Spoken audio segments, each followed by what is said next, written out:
Hey masters, I'm gonna start a small series of videos about object-oriented programming. I'll be using Python as my language, but you can use any other one. I just want to explore with you guys what is a class, what is an instance. I want to explore with you the different pillars that we have in object-oriented programming and more stuff if you support the videos. So let's start. All right, masters, what is object-oriented programming? It is a programming paradigm that provides a means of structuring programs so the properties and behaviors are bundled into individual objects. Okay, so here we have an example. An object could represent a person with properties like name, age, and address.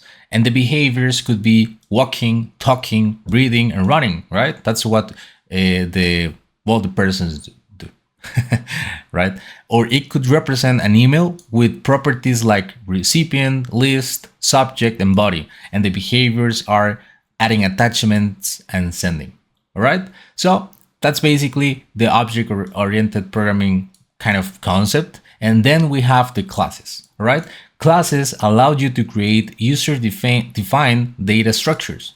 Classes define functions called methods, which identify the behaviors and actions that an object created from the class can perform with its data. Okay, so I have an example here, guys, of this duck, right? You know that probably we have different ducks in our houses, and here is the Bobby duck. However, we need to declare every single property and action in our base class. So here you can see the properties of every single duck that we have. So every single duck has a color, eye color, height, length, and weight. And the methods could be sit, lay down, shake, and come, right? Then we just can create a new instance of this class, of this blueprint, and we can create an object, and we can just send the values of the color, eye color, height, and so on, right?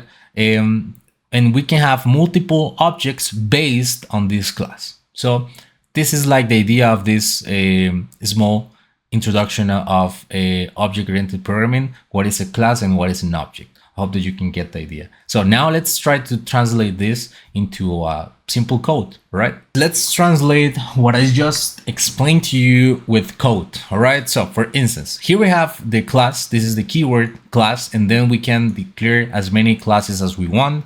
In this particular case, I want to create a class named duck.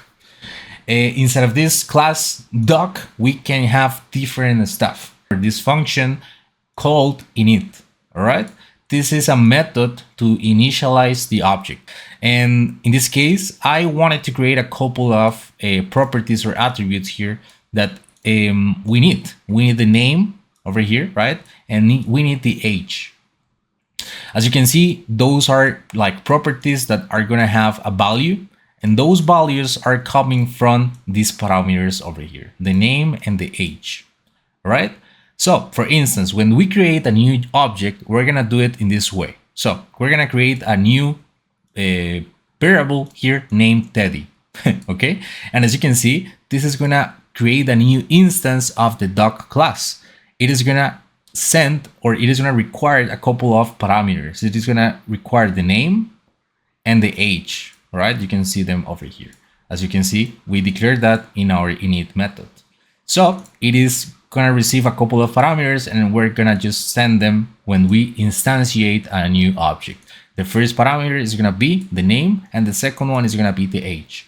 So that's what is going on here in the class definition. We are just defining the name and the age using the init function. If you want to see more details about this, the init function sets the initial state of the object by assigning the values of the object's properties, all right? And basically the init initializes each new instance of the class. Now we understand what is going on there, all right? Also, masters, we can see that we have here a kind of variable named species, and this is just an example that we can have properties or attributes directly declared inside of the class, all right? And this is the value of the species. Of course, we can have more of them here. Okay, great, masters. Okay, you can see also, masters, that we have here another method. This is just, I wanted to show this to you guys because we can use this particular method to return a string representation of the object, okay? So we just have to call this, right? And we can return a string here. Well, basically, it is going to be a string representation of the object, right? So let me show you this. When I do a print here and I just send the object that I just created, it is going to return this particular string over here. Why? Because of this str method that I have here. Methods like init, the first one that I just showed you, and the str here are called dunder methods because they begin and end with double underscores.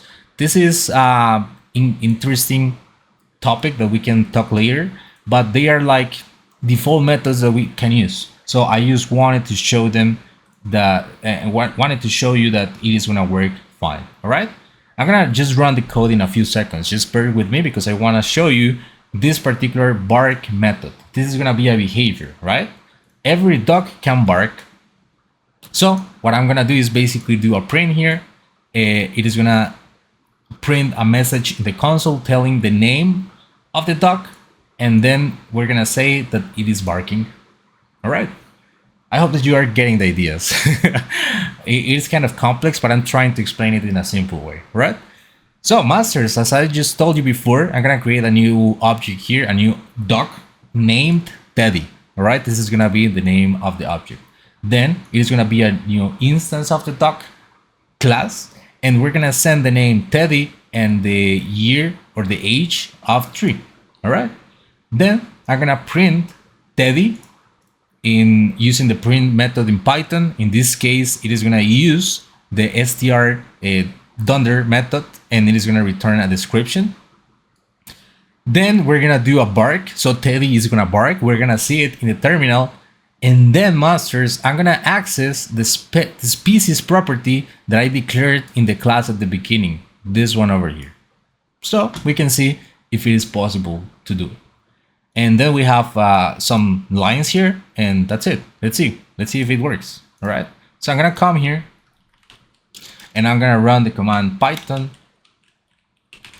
And I just need to look for the folder introduction and then look for the doc.py class, or yeah, Python file. There it is, masters. Let me show you this.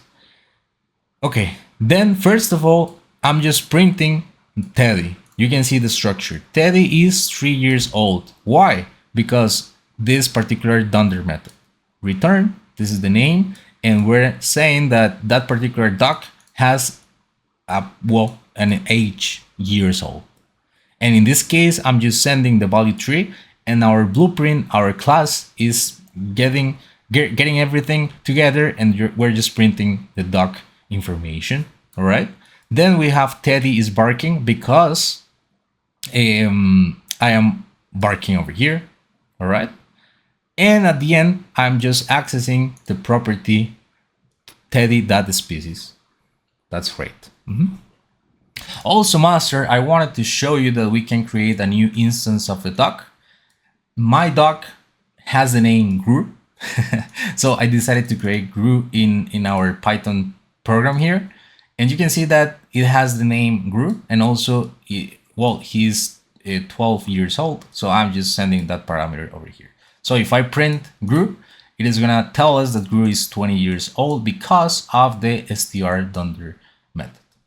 So masters, this is a kind of a quick introduction of object-oriented programming and like the basic understanding and the basic concepts of a class and how you can instantiate an object. So masters, I hope that you enjoyed this video, and I hope to see you in the next one. Please subscribe and hit the like button. Bye bye.